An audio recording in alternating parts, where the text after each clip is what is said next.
नमस्कार। Supreme news book YouTube channel पर आपका स्वागत है। आप सुन रहे हैं सुप्रीम न्यूज़ बुक की समाचार सेवा। प्रस्तुत है आज 2 जनवरी 2026 शुक्रवार के प्रातःकाल समाचार।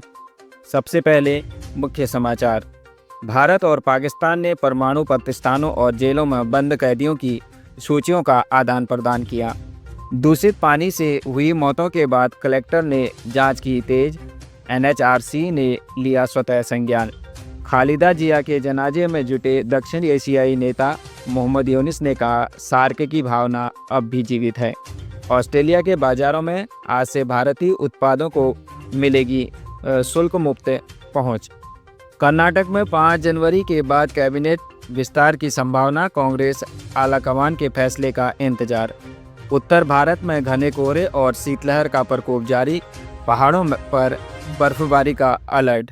भारतीय एथलीटों ने नए साल के संकल्प के साथ आगामी अंतर्राष्ट्रीय प्रतियोगिताओं के लिए तैयारी तेज की। भारत रत्न और पद्म विभूषण पुरस्कारों की स्थापना का आज है ऐतिहासिक दिन। अब समाचार विस्तार से। भारत और पाकिस्तान ने अपने दशकों पुराने समझौते के तहत नई दिल्ली और इस्लामाबाद में परमाणु प्रतिष्ठानों की सूची साझा की। इसके साथ ही दोनों देशों ने एक दूसरे की जेलों में बंद नागरिक, कैदियों और मछुआरों की जानकारी भी साझा की। यह प्रक्रिया हर साल 1 जनवरी और जुलाई के पहले सप्ताह में दोहराई जाती है, जो तनावपूर्ण संबंधों के बीच भी राजनयिक संवाद का एक जरिया है।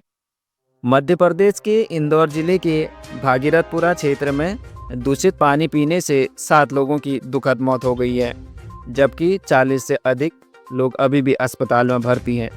राष्ट्रीय मानवाधिकार आयोग एनएचआरसी ने इस घटना पर कड़ा रुख अपनाते हुए रिपोर्ट तलब की है। जिला प्रशासन ने जांच के लिए विशेष टीमों का गठन किया है और पानी की सप्लाई लाइनों की मरम्मत शुरू कर दी है। बांग्लादेश की पूर्व प्रधानमंत्री खालिदा जिया के निधन के बाद हुए जनाजे में दक्षिण एशिया के बड़े नेता शामिल हुए। अंतरिम सरकार के प्रमुख मोहम्मद यूनिस ने इस अवसर को दक्षिण एशियाई देशों की एकता के रूप में देखा है। उन्होंने कहा कि साझा दुख की इस घड़ी में पड़ोसी देशों का साथ आना यह दर्शाता है कि सार्क की भावना आज भी प्रासंगिक है। आज 2 जनवरी से भारत के सभी निर्यात उत्पादों को ऑस्ट्रेलिया के बाजारों में ड्यूटी फ्री शुल्क मुक्त पहुंच मिलनी शुरू हो गई है। इससे भारतीय कपड़ा, रत्न, आभूषण और कृषि उत्पादों के निर्यात में भारी उछाल आने की उम्मीद है।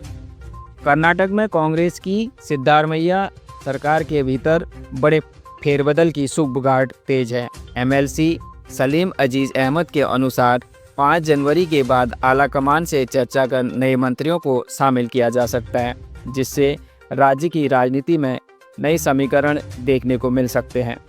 मौसम विभाग आईएमडी के अनुसार दिल्ली, एनसीआर सहित पूरे उत्तर भारत में घना कोहरा छाया रहेगा। राजस्थान के शेखावाटी और बीकानेर में शीतलहर का प्रकोप है, जहां तापमान 2 से 4 डिग्री सेल्सियस तक गिर सकता है। उत्तराखंड और हिमाचल प्रदेश के ऊपरी इलाकों में बर्फबारी की संभावना जताई गई है, जिससे मैदानी इलाकों में ठंड और बढ़ेगी। नए साल के दूसरे दिन भारतीय क्रिकेट और अन्य खेलों के खिलाड़ी आगामी दौरों के लिए अभ्यास शिविरों में लौट आए हैं। कोचों ने खिलाड़ियों की फिटनेस और मानसिक मजबूती पर जोर दिया है, ताकि 2026 की आगामी विश्व स्तरीय प्रतियोगिताओं में भारत का दबदबा बना रहे। 2 जनवरी 1954 को ही भारत के सर्वोच्च नागरिक सम्मान भारत रत्न और पद्म विभूषण की स्थापना की गई थी। केरल के प्रसिद्ध समाज सुधारक मन्नुतु पद्मनाभन की आज जयंती है। प्रख्यात हिंदी लेखक जैनेंद्र कुमार का जन्म आज ही के दिन 1905 में हुआ था। आज नुक्कड़ नाटक के जनक और क्रांतिकारी नाटककार सफदर हाशमी की पुण्यतिथि भी है। अंत में मुख्य समाचार एक बार फिर। भारत और पाकिस्तान ने परमाणु प्रतिष्ठानों और जेलों में बंद कैदियों की सूचियों का आदान प्रदान किया है। प्रदूषित पानी से हुई मौतों के बाद कलेक्टर ने जांच की तेज। एनएचआरसी ने लिया स्वतः संज्ञान। खालिदा जिया के जनाजे में जुटे दक्षिण एशियाई नेता मोहम्मद यूनिस ने कहा, सार्क की भावना अब भी जीवित है। ऑस्ट्रेलिया के बाजारों में आज से भारतीय उत्पादों को मिलेगी